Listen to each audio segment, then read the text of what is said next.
Hello. Hello. Hello. Uh, yeah, it's really nice to be here.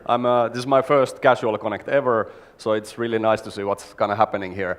I had about 10 years ago, I was making destruction derby, like crashing car games, and one of our BizDev guys then decided that he's going to go to Casual Connect in 2004 to kind of see what it's up. And then he came back there with a bunch of CD-ROMs, which had all these little games, and then everyone in the studio was like, oh, what the hell is this? Like these really tiny, small little games, like it's interesting that someone actually makes these. And now if you fast forward 10 years, and look at Casual Connect and casual games in general, well, that's basically where the industry is as a whole. Like you have games like Candy Crush that are basically taking over Call of Duties and whatnot in terms of like how much money they generate. So it's nice to be here and nice to talk with you guys. So my name is Reko UKKO, I'm the VP of Game Design at Seriously. It's a company we founded with a bunch of really experienced guys at the end of last year. Started working on our first game last February, and released it last month, so I'll talk a bit about that. So I have a graphics background. I used to work at Bugbear and racing games, then moved on to Digital Chocolate, which was basically the kind of Finnish equivalent of fast schooling in mobile games. So we were doing the S4, the S60 games, and this was obviously at the time when mobile gaming wasn't that big. So Digital Chocolate had the tagline of seize the minute, because it meant that whenever you're at the bus stop and you have your phone out there, you have a minute to play these small little games. And of course the tragedy with Digital Chocolate was that it was too early into the mobile games, then it was too late to the Facebook games, and while it was being too late into the Facebook games, it also missed the train for the iOS games. But it was still a really good pedigree for the Finnish mobile gaming industry, because it was all the guys from Digital Chocolate, they went on to found Supercell and Grand Crew and all the like studios that are in Finland now. So it was a really good schooling experience. Then I spent a bit of time at Remedy, working on Quantum Break and Alan Wake's American Nightmare, and then moved over to Natural Motion in Oxford to work as the head of design team there. So I worked on games like Clumsy Ninja and so forth. And yeah, so that was, I worked on about 24 titles across all genres, all kinds of like platforms from console to mobile. So I'm a very like a game designer's game designer in that sense. The aspect ratio is a bit wonky. It's cutting off a bit from the top, but let's hope that doesn't matter that much. The content should be quite visible. So basically, I only have 20 minutes, so I'm gonna look into the kind of like the mobile audience in general, and I'm gonna look at the tiny segment of that. So how is mobile audience different from all the other platforms out there? And especially when I was working at Natural Motion, we were quite devoted into the fact that how mobile is so different from all the other platforms that we work, and what does that actually entail. And I'll pick on some of those points. So if we kind of look back a bit from the development perspective, and we switch platforms for a while. So this is a board game from 1979. It's called Campaign for Africa. It's basically a game where you have to have 10 players, so it's 5 versus 5, and it basically does everything that you would imagine that you would want to do in a World War II game about the African front. And it's meticulous in its detail. It goes down to that single guy who drives the supply truck to one of those fronts every single day. So there are stats for that guy there. And then if you imagine how many people there are driving supply trucks in a like World War II campaign, that's a lot. So then if we kind of fast forward a bit into like near current times, another example is from 2002, The Hammer of the Scots, which is about the Scottish War of Independence. William Wallace and freedom and all that stuff. So can you spot like a massive difference if you're gonna look at the stats below? Like what's the biggest thing or the biggest difference that actually pops out from there? I'm not sure if it's visible on that. Yeah, you can see it. So if you compare the playing times, so Campaign for Africa, 60,000 minutes or about 42 days of playing time required. So who wants to have a match? I'll challenge you. No one. Are you too busy? Oh, come on, you like to play games? Okay, yeah, I'll get you. So then if you compare the Hammer of the Scots, about 150 minutes, so not even 3 hours. So what happened here was, on the left example, you have a designer who basically had all the time in the world. He was like going into school, life was easy in the 70s and so on. So you could do these kinds of games. And then on the right, you have an example of a guy who really wants to play strategy games, but he simply doesn't have the time to actually play his creations anymore because we all are getting older, we have a bit of like responsibilities elsewhere, but he still wanted to play a game that you would get that essence of what it means to play strategy games. So that was a really good design ethos that now you need to have that time to play these games. So that's obviously one big thing. So we don't have time. So if you think about mobile gaming, if you look at the leftmost picture, you can see, does this have an infrared thing? Yeah, so I'll point it here. So there's a woman here, she's playing with her mobile phone. So that's basically her ritual, her kind of daily ritual. So he wakes up in the morning, goes to the morning breakfast table, whips out her phone, does something on it, goes to the subway, plays a bit of Candy Crush or something, and that's basically her kind of mobile experience. She doesn't have time for anything else. So if you compare that to PC gamer or console gamers, you have to plan for that session. If you want to play League of Legends, if you want to play Mass Effect, you have to consciously put aside like 1 to 3 hours of time to play those games. But mobile games are all about the, like, you are in the moment, you have a few minutes of time, and you can do it right there. At Natural Motion, one of our tests that we used to have was it was the Starbucks test. So we were at the office, and you are working on a game project, and then you walk out in the street, go to Costa or Starbucks, and you order a latte. And during the time it takes for them to make a coffee for you, you have to play a meaningful session of your game in that time. So it can't be like a massively long session, it has to be something that you can fit into that period of time. So that is, I think, the essence of mobile gaming. So then there's also, like, obviously there's massive difference with like our business model, so premium versus free to play and so on. So there is a value proposition cases there. So when you pay your premium game, you go to GameStop or wherever you buy the game, you basically do a sunk cost of 60 euros. And for the developer, that means that, well, I will have your attention for at least 15 to 30 minutes to 60 minutes until you realize that, well, the game is really bad. And then you will take it back to GameStop and sell it. Or it might be really good and you'll enjoy it for the 6 hours or whatever it lasts.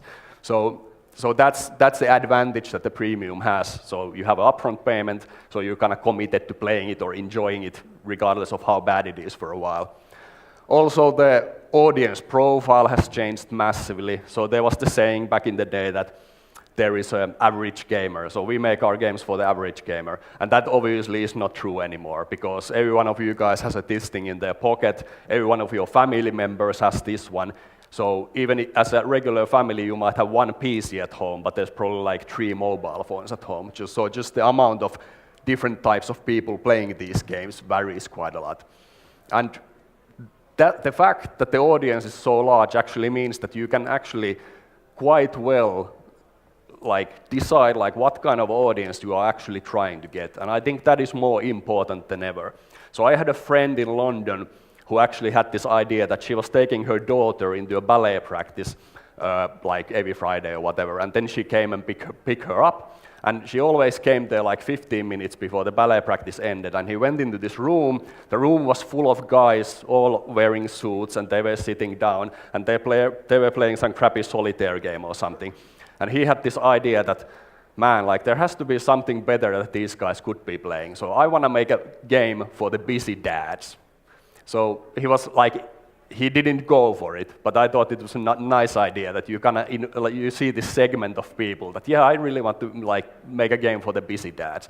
Another guy tried to get the oil workers in Africa, so you had a lot of Belgian people and French people working in the oil fields in Africa, and he was trying to do concentrated advertising to those guys. So he was advertising on Facebook for the different oil companies, and he was basically trying to get people who would spend a lot of money on mobile games because they are making a crazy salaries over there, so the ARPUs would be massive. So it just goes to show that, yeah, that the audience is massive. But then, of course, with free games, there is a comparison to the whole sunk cost thing. So you're not paying for anything when you get the game, so you don't have any kind of obligation for the game maker to do anything. So it means that when you are basically, you get the game, you try it out, if you don't like it, you'll just quit it in 15 seconds or 30 seconds, because there is 19 other things behind the one button press on mobile games. So it just means that you need to get to the audience faster, and you need to get to the core really, really fast. But if you do enjoy it, so it is like, hey, well, this is actually pretty fun, then you have a chance of actually capturing that audience, and then that gameplay becomes part of the daily ritual for that player. And then you can look into the kind of day 7 retention and day 30 retention and so forth and so forth.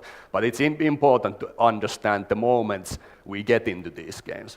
Like, you might be telling me about a mobile game that you think is really cool, and we're sitting at the cafe, and you tell me, hey, come on, download it. Well, I'll download it, but I'm not going to play it then because I'm talking to you. So let's say a week and a half later, I whip out my phone, I'm looking at it like, what's this application here? When did I download this? What was my kind of mental state when I downloaded it? So the context from the decision to download something actually play it are also very different. So it's not like, yeah, I want to play a sci-fi shooter, like I'm going to get it now and play it now. So there is a massive kind of mental difference between your state when you are getting into these games as well.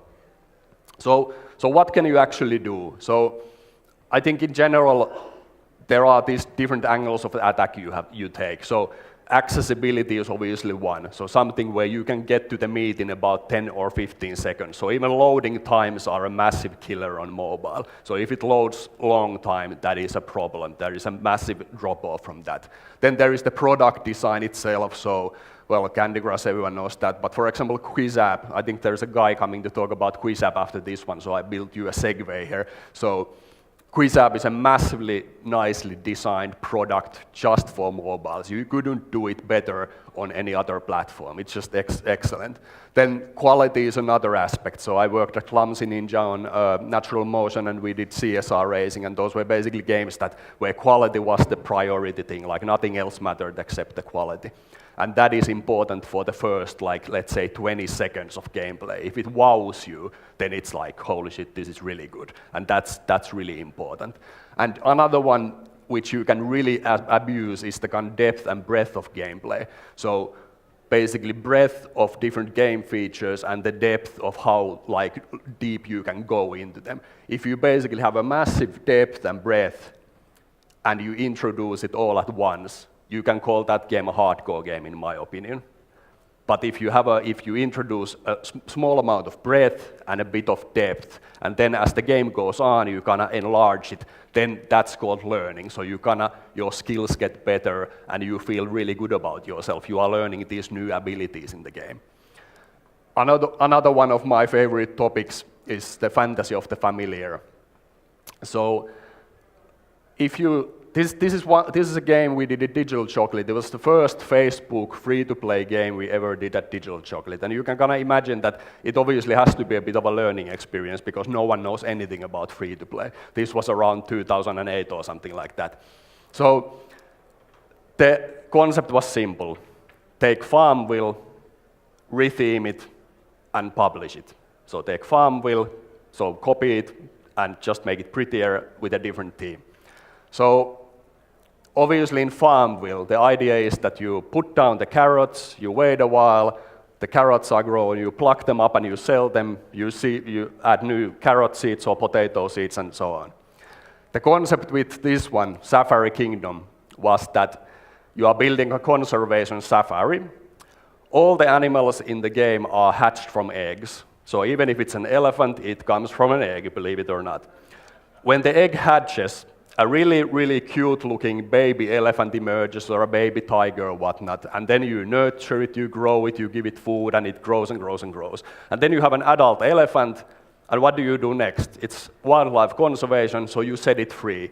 So you can actually see there's a small counter there, which indicates how many animals you've released. So that was the core loop. You grow the animals, you nurture them, you free them, and then you grow them again. The feedback from the players I don't want to let my animals go. They are so cute that you don't want to let them go. So it's a different thing putting down carrots and potatoes because you don't form an emotional bond with your potato. But you do form an emotional bond with your cute little elephant. So that's a good learning. So if someone tells you, well, just take this and copy it, but with a different theme, I don't know, maybe you need to consider a career change or something because that's not going to end up well. Then another favorite of mine is from the Red Storm guys who do the Rainbow Six games. I was talking to them in GDC a couple of years ago. So obviously they do the hardcore special forces games. And obviously their investigation into everything is very meticulous.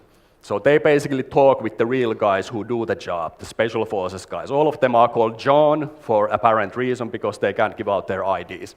So the special forces guys are basically talking about how they are kind of perceived in the world. So everyone here, when I talk about special forces, you think about the guy who rappels through the window with a woman like this, shooting with the machine gun, taking out all the terrorists. And then when the special ops guys were talking to the Red Storm guys, like what the reality is. The reality of special forces work is that you sit in a damp tent in the middle of the desert, you are working on a laptop, working on your PowerPoint presentation. It's almost like doing a pitch deck for the venture capitalist, except in this case you aren't actually doing a pitch deck about your game, but you are doing a pitch deck about if I am going to get this project or this mission green lit. And that's what they do. They are trying to get their mission green lit. Then they had access to the actual radio feeds from the real missions. So they had a team out there who was doing like recon for like 24 hours or something, and they were sitting in this ditch.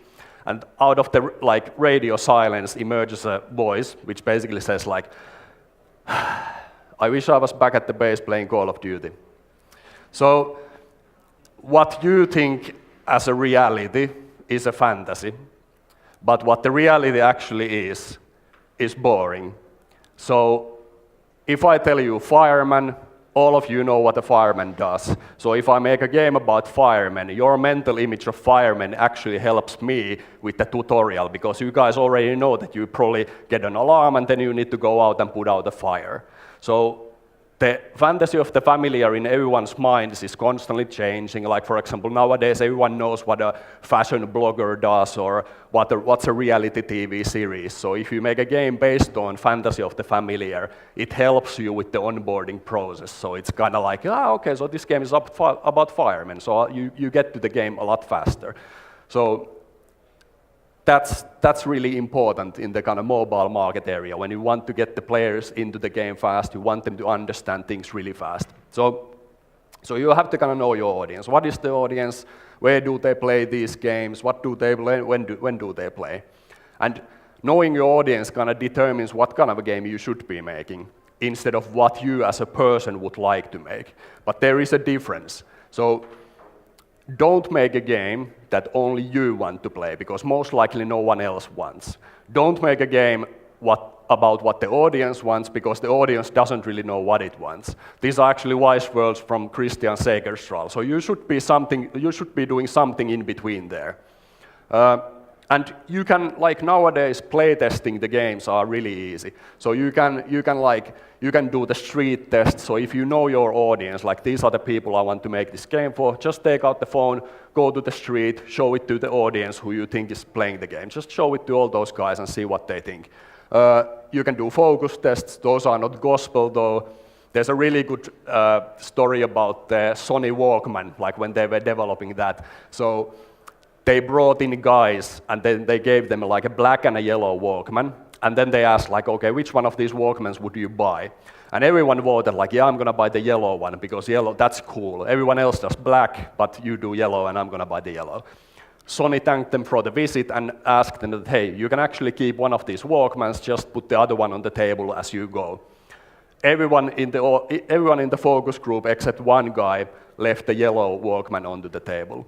So they have no idea what they actually want. but they had different perceptions, so don't get fooled into that. And then one of my favorites nowadays, which is like the golden crown of playtesting on mobile, is the playtest cloud. So you can get a different segment of different mobile game players onto it. You will get a video out of the gameplay. You can annotate it yourself with different comments like, hey, look at this, like he's not getting this or he's not getting that. It's a really fine way of spotting all these kind of problems in your game.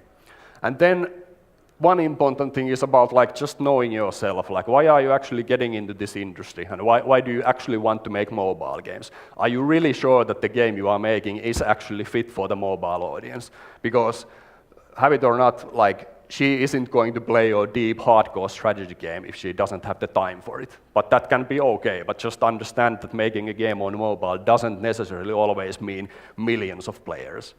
And IP and branding, this is something that the mobile industry does really bad. So there's this one company that sells really good sugared water. There's other companies out there, but this one is really, really good at selling the sugared water. So why is that? So they build a brand, they build a really good IP there. And if you're gonna look at the mobile game IPs out there, I don't know if you would be interested in seeing a movie about Candy Crush, or are you really excited about the sequel, or would you read the book about fucking Candy Crush book? That sounds awesome. So that's a bit of a problem when you are kind of thinking about like making sequels. So think of the brand while you develop the game. It will pay back. So here's a bit of an example of what we do at Seriously.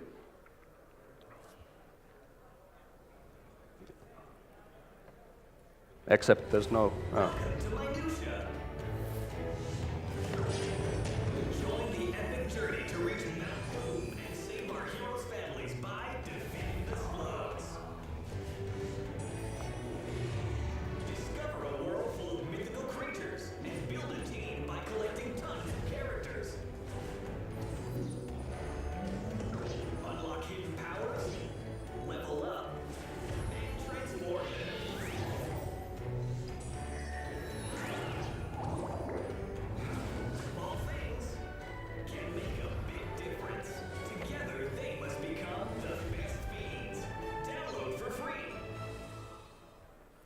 So basically what we went out to set up to do with Seriously is build a game that is, first of all, it has a bit of fantasy of the familiar. So line matches, match 3, everyone knows how that works. It's really easy to get into that. Another one we did is basically match 2 different game types. So you have the puzzle element of Candy Crush and the memorable difficult levels with a battler mechanic. So you have a team of fiends who are battling against the slugs. So basically what we nailed with those and what it's looking like now is that Candy Crush is typically played by adults, like 30s, 40s, so on and so on. But then the character aspect and the kind of slightly quirky look of it, that really got the kids hooked as well. So it was like we've been getting fan art from our like audience already, and this game has been out like 3 weeks now. So we just clocked about 2.5 million downloads on it. But what's important here is it's not just the game. We built the whole world, we built the characters, we have a lot more material than just what's in the game. And our idea is that we will continue developing best fiends, but we will also continue developing other games into that brand. So the idea is that all the biggest brands in the future will emerge from mobile and not from movies or books or stuff like that, because there's so many people using mobile rather than watching movies, for example. So as a takeaway, know the audience, who are you making the game, are you doing it for the right platform, is it accessible, what's the quality and focus like, and think of the branding, and I think that's the right game for the right mobile audience. Thank you very much.